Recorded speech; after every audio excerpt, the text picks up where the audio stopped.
Agnipath academy में स्वागत है। मेरा नाम विश्वेंद्र सिंह जादव है और आप देख रहे हैं अग्निपथ एकेडमी का ऑनलाइन प्लेटफॉर्म। हम पिछले वीडियो में मौलिक अधिकारों के तहत धर्म की स्वतंत्रता या धार्मिक स्वतंत्रता संबंधित अनुच्छेद कर रहे थे, जिसमें हमने विभिन्न पहलुओं को देखा और इसके साथ अनुच्छेद 25 को भी हमने देख लिया था। और हमने कहा था कि जो अगले अनुच्छेद आपके बचे हैं, अनुच्छेद 26, 27 और 28, उसे हम अगले वीडियो में देखेंगे। तो आज हम देखेंगे अनुच्छेद 26। यह है धार्मिक कार्यों के प्रबंधन का अधिकार। धार्मिक कार्यों के प्रबंधन का अधिकार या स्वतंत्रता सभी धर्म के लोगों को मिली हुई है, लेकिन इस पर 3 प्रकार के आर हैं। क्या है इस पर? आप आर का मतलब समझते हो, युक्ति युक्त निबंधन अर्थात युक्ति युक्त रोक। कह सकते हैं कि इन पर रोक है। अब आप बताइए, इन पर जो रोक है वो किन किन आधारों पर हो सकती है? एक तो आधार हो सकता है सदाचार, एक आधार हो सकता है स्वास्थ्य, और एक आधार हो सकता है लोक व्यवस्था। 3 आधार हैं, सदाचार, स्वास्थ्य और लोक व्यवस्था के आधार पर इन पर रोक लगाई गई है। अब आप ये समझिए, किसी भी जो धार्मिक संप्रदाय और उसके अनुयायी हैं, क्या हैं? किसी भी जो धार्मिक समुदाय है उसके अनुयायी हैं, उनको क्या क्या छूट दी गई है, क्या क्या उन्हें अधिकार दिए गए हैं। पहले तो यह समझना होगा, किसी भी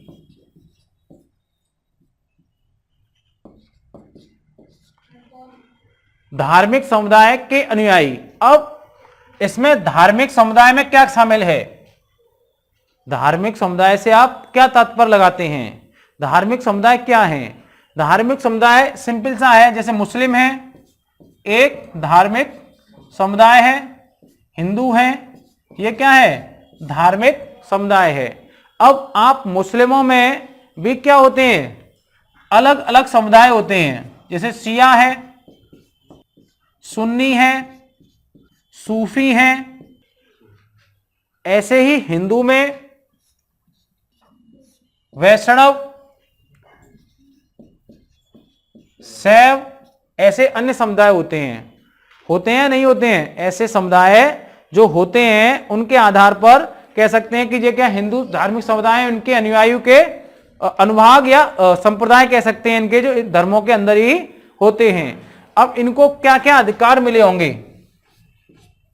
क्या कोई भी धार्मिक समुदाय अपना संस्थान, ट्रस्ट, चैरिटेबल फंड बना सकता है?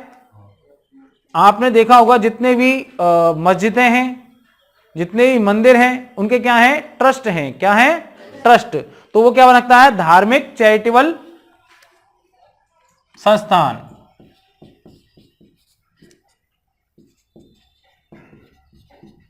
क्योंकि अगर धार्मिक कार्यों का प्रबंधन करना है, अगर हमारे यहाँ दुर्गा मंदिर है और दुर्गा मंदिर का अगर प्रबंधन करना है तो क्या होगा?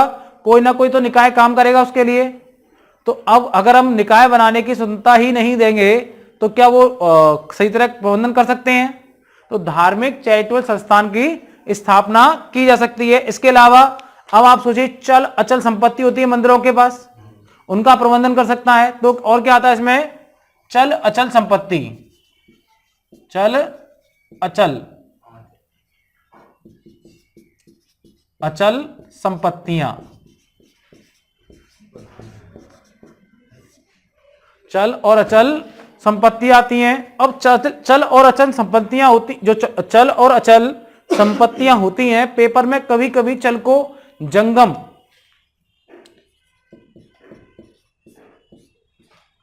और अचल को स्थावर भी कह सकते हैं। अब आप सोचेंगे जंगम और स्थावर क्या होते हैं, तो आप ये समझ लीजिए, जंगम और स्थावर, जंगम चल संपत्ति, चल जानते हो कि संपत्ति क्या है? जैसे तुम्हारे जेब में अगर 100 का नोट है, वो क्या है? चल संपत्ति। कैसी है? चल, वो चल सकती है। और अचल क्या है? आपका मकान। क्या है? आपका मकान कैसी संपत्ति है? एक अचल संपत्ति है। कैसी है? अचल संपत्ति है। तो चल और अचल संपत्ति समझ में आ गई आपको। अब अब आप धार्मिक कार्यों का प्रबंधन, अब धार्मिक कार्यों में प्रबंधन है वो धार्मिक कार्यों तक सीमित है या गैर धार्मिक पक्षों पर भी लागू होगा?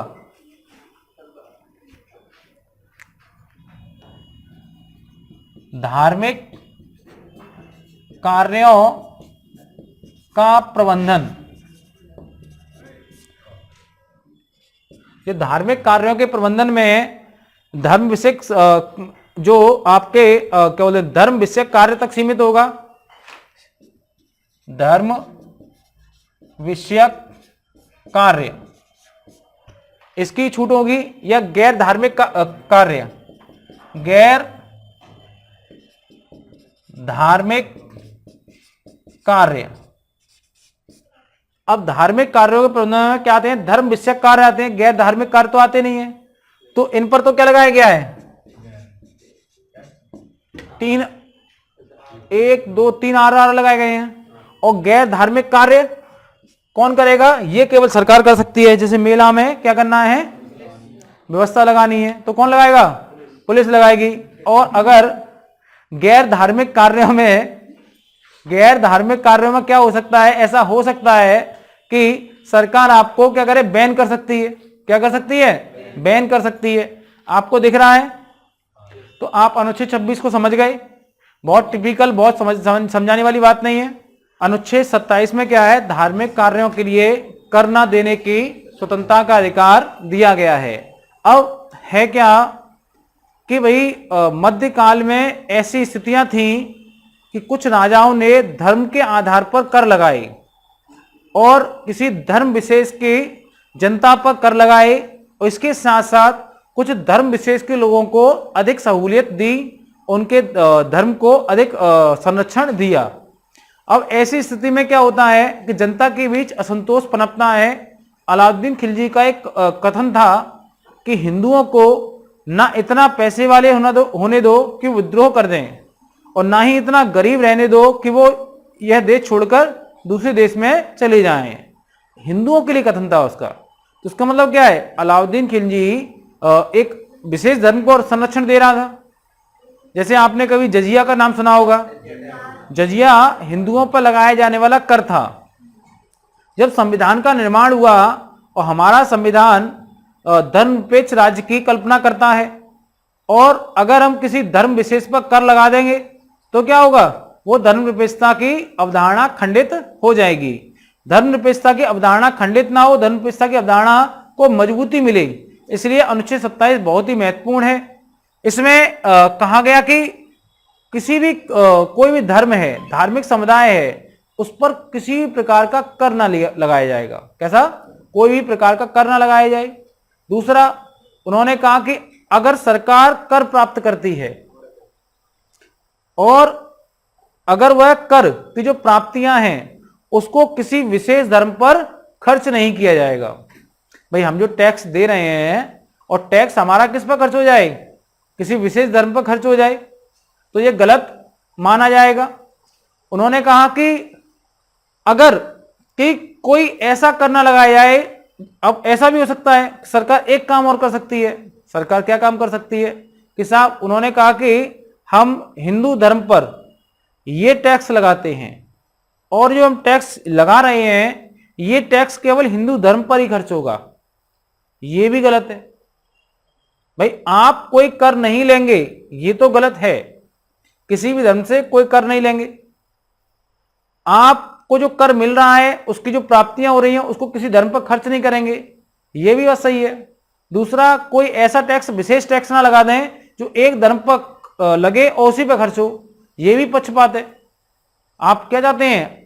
जो बहुसंख्यक लोग हैं उनसे टैक्स ले रहे हैं, उनके धर्म के आधार पर उनके धर्म पर खर्च कर रहे हैं, तो इससे क्या हो? दूसरे धर्मों को नुकसान होगा? होगा नहीं होगा? अब ये जब तीनों बातें आपको समझ में आ गई तो अब आप ये भी समझ सकते हैं, क्या हमारा जो देश है, हमारा जो संविधान है, हमारा भारत प्यारा देश है, क्या यह धर्मनिरपेक्षता की सकारात्मक अवधारणा मानता है या नकारात्मक अवधारणा मानता है? तो मैंने आपको बताया था सकारात्मक अवधारणा मानता है। इसमें कहा गया है किसी भी धर्म के साथ भेदभाव नहीं किया जाएगा। लेकिन अगर कोई धर्म खतरे में है, कोई संस्कृति खतरे में है, तो राज्य उसको बचाने अवश्य आएगा। अब मैंने आपको उदाहरण भी दिया था, जियो पारसी, पारसियों का करना, प्रोत्साहन करना शादी के लिए और उनके धर्म को बचाने के, उसका करना कि पारसी खत्म ना हो जाएं, कहा था। इसके अलावा यह भी देखेगा राज्य कि अगर कोई ऐसा कार्य है जो कर तो धार्मिक संस्थाएं रही हैं लेकिन वो है गैर धार्मिक कार्य, जैसे मेला है, कहीं पर फंक्शन है, लाउड स्पीकर है, ये कैसे कार्य हैं? संपत्ति खरीदना है, बाबा ने संपत्ति कब्जा कर ली किसी की, मंदिर ने किसी संपत्ति कब्जा कर ली, ये सब कैसे हैं? गैर धार्मिक कार्य हैं। ये जो गैर धार्मिक कार्य, इनमें राज्य क्या कर सकता है? हस्तक्षेप कर सकता है। क्या कर सकता है? हस्तक्षेप कर सकता है। अब आप सोचो, क्या राज्य केवल कर नहीं लगाएगा या किसी प्रकार का शुल्क भी नहीं लेगा? अगर आपको यह समझना है कि कर नहीं लगाएगा या शुल्क भी नहीं लेगा, तो आपको एक चीज समझनी होगी। समझना क्या होगा? कर क्या होता है और शुल्क क्या होता है। कर क्या होता है, शुल्क क्या होता है। शुल्क क्यों क्या बोलते हैं? फी बोलते हैं। अगर सरकार कर ले रही है, सरकार किसी से कर लेगी तो उसके कर संरचना होगी। क्या होगी?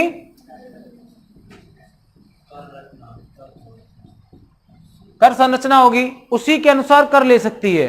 अगर सरकार किसी से कोई कर ले रही है तो यह आप ध्यान रखिए कि वह कर केवल किसके आधार पर ले सकती है? कर संरचना के आधार पर ही वह कर ले सकती है। आप अगर कोई व्यक्ति यह कहता है सरकार हमारी सड़क क्यों नहीं बना रही, हम तो कर देते हैं, सरकार कभी नहीं कहती आपको कर के बदले कुछ दिया जाएगा। सरकार कभी नहीं कहती कि कर के बदले आपको कुछ दिया जाएगा। कर केवल इस बात पर आधारित होता है कि विषमता को कम करें। कुछ लोगों से कर लेकर कुछ लोगों में बांटना नहीं होता, केवल सरकार कर लेती है अपने को चलाने के लिए। तो जो लोग ये कहते हैं कि हम तो टैक्स देते हैं, सरकार क्यों नहीं काम करेगी? सरकार ने कभी नहीं कहा आप टैक्स देंगे उसके बदले हम आपको काम कर देंगे। उसके लिए क्या होती है? फीस। फीस में क्या होता है? कुछ के बदले कुछ। क्या होता है? कुछ के बदले आपने कुछ दिया, उसके बदले आपको कुछ मिला। कुछ के बदले क्या, कुछ क्या होता है? आपने कुछ दिया, उसके बदले आपको कुछ मिला। लेकिन कर संरचना में ऐसी कोई व्यवस्था नहीं होती है। और ये जो टैक्स का अंतर है, ये बहुत बड़ा अंतर है।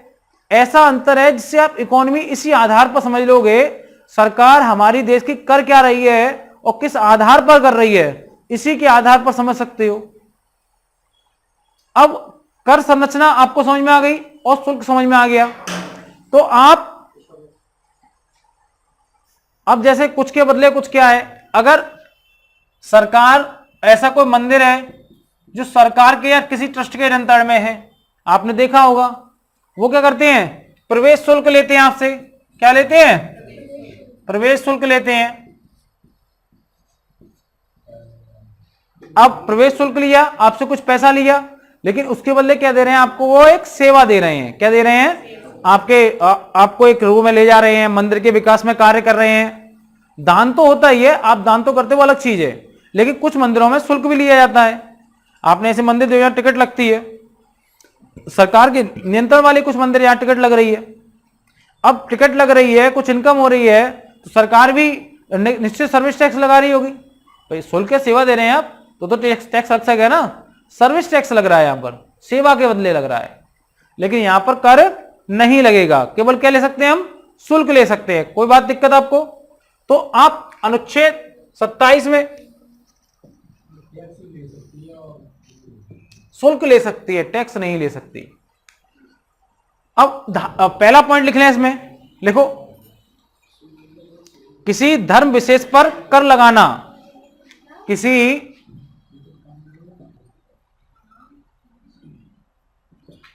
धर्म विशेष पर कर लगाना क्या है? कोई ऐसा कर लगाना जो किसी विशेष धर्म पर खर्च होगा। क्या है? मना है। बिना घोषणा के कर प्राप्तियों को विशेष धर्म पर खर्च करना, इसकी भी मनाही है। अनुच्छेद 27 में पुनः समझा देता हूं, धार्मिक कार्यों के लिए कर न देने की स्वतंत्रता है। इसमें किसी धर्म विशेष पर कर लगाना मना है। कोई ऐसा कर लगाना जो किसी विशेष धर्म पर खर्च हो, मना है। बिना घोषणा के कर प्राप्तियों को विशेष धर्म पर खर्च करना मना है। कर की मनाही है, फीस या शुल्क की मनाही नहीं है। कर किसी विशेष कर संरचना के तहत लगाया जाता है, वहीं शुल्क किसी सेवा के बदले पैसा दिया जाना शुल्क कहलाता है। अनुच्छेद 28 अनुच्छेद 28 में कुछ शिक्षा संस्थानों की धार्मिक शिक्षा, कुछ शिक्षा संस्थानों में धार्मिक शिक्षा एवं धार्मिक उपासना में उपस्थित रहने की स्वतंत्रता है। इस अनुच्छेद को डालने का सबसे बड़ा कारण क्या था? हमारा देश एक धर्मनिरपेक्ष देश है और धर्मनिरपेक्षता की अवधारणा को यह अनुच्छेद पूरी तरह साकार करता है। यह अनुच्छेद इसलिए डाला गया ताकि अगर कोई व्यक्ति किसी शिक्षा संस्थान में उसकी धार्मिक शिक्षा हो या धार्मिक उपासना में उपस्थित नहीं होना चाहता या उपस्थित है लेकिन वह उसके अंतःकरण के विरुद्ध है। क्या है? अंतःकरण के विरुद्ध है। जैसे कोई व्यक्ति अगर हिंदू समाज में कोई स्कूल है उसमें पढ़ने आता है, जैसे एक अनवर था। क्या था? अनवर था। ये 8th क्लास में पढ़ता है। कहां पढ़ता है बच्चा? ये 8th क्लास में पढ़ता है। एक स्कूल है राधा स्वामी।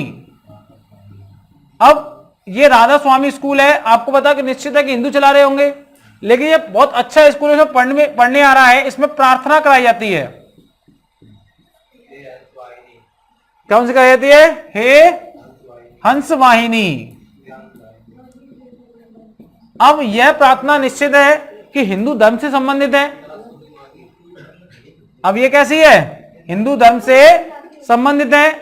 अब ये जो मुस्लिम लड़का है, अब इसको इस प्रार्थना से होती है दिक्कत, क्योंकि ये अंतःकरण की स्वतंत्रता के विरुद्ध है उसके, क्योंकि नमाज पढ़ना चाहता है, खुदा को, अल्लाह को, अपने इस्लाम को मानना चाहता है।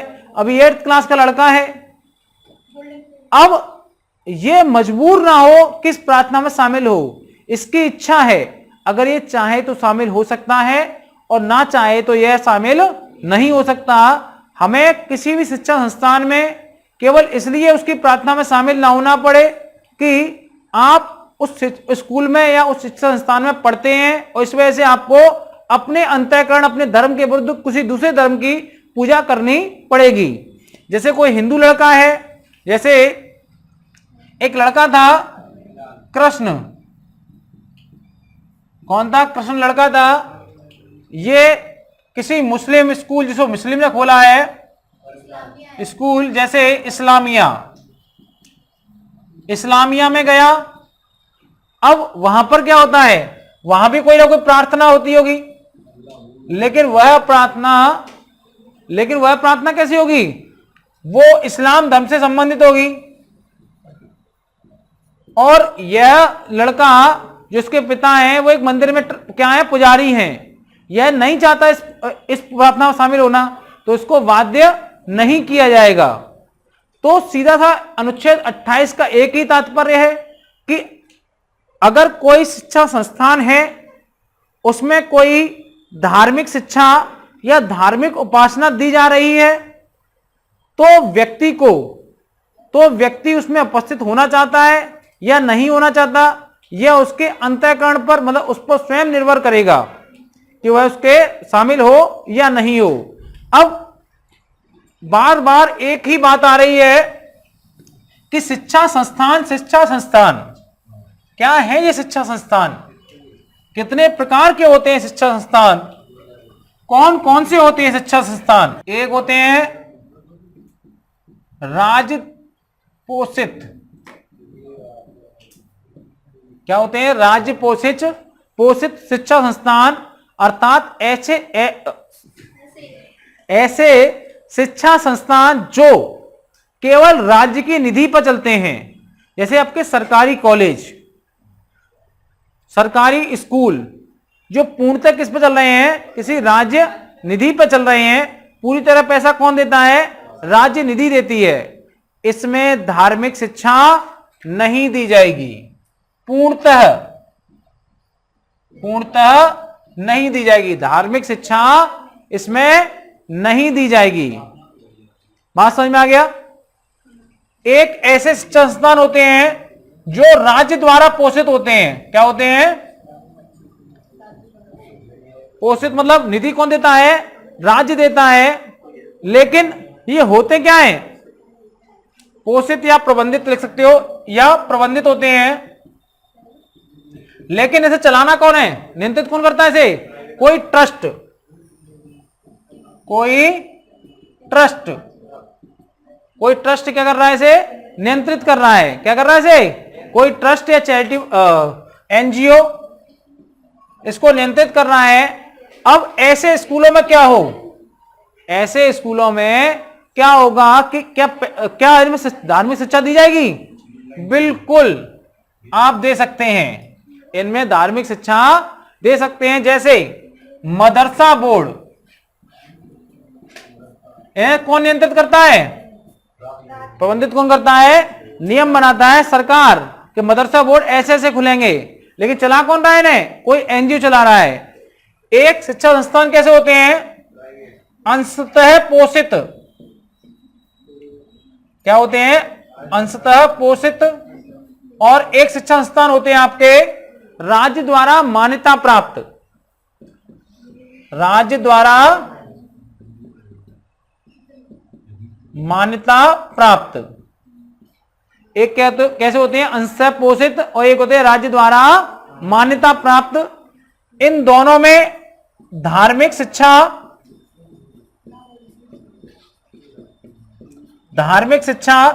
दे सकते हैं। लेकिन शर्त क्या है? अगर बच्चा 18+ है तो उसे क्या होगा? स्वयं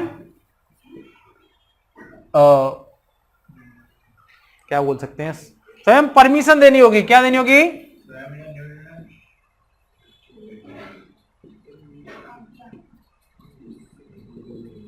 क्या देनी होगी? स्वयं परमिशन देनी होगी कि सहमति बोलते हैं। परमिशन क्या बोलते हैं? मैं हिंदी भूल गया उसकी। सहमति बोलते हैं। स्वयं परमिशन देनी होगी। और अगर 18 माइनर है, क्या है वो? 18 से कम है, 18 से कम है, तो किससे लेंगे? तो पेरेंट्स से सहमति लेनी होगी कि वह धार्मिक शिक्षा में शामिल हो सकता है। जैसे अनवर के मम्मी पापा अगर कहते हैं कि राधा स्वामी मंदिर में जो सरस्वती पूजा होती है उसमें हमारा बच्चा शामिल हो सकता है, हमें कोई आपत्ति नहीं है, तो अनवर क्या करेगा? वो भी कहेगा हे सरस्वती, क्या था वो? हे हंस वाहिनी। क्या कहेगा वो भी? हे हंस वाहिनी। मतलब किसकी पूजा करेगा? सरस्वती की। लेकिन उसके मम्मी पापा ने कहा ना, हमारा तो बच्चा अल्लाह हुआ को नहीं बोल पाएगा, तो शामिल नहीं होगा। अनुच्छेद 28 समाप्त।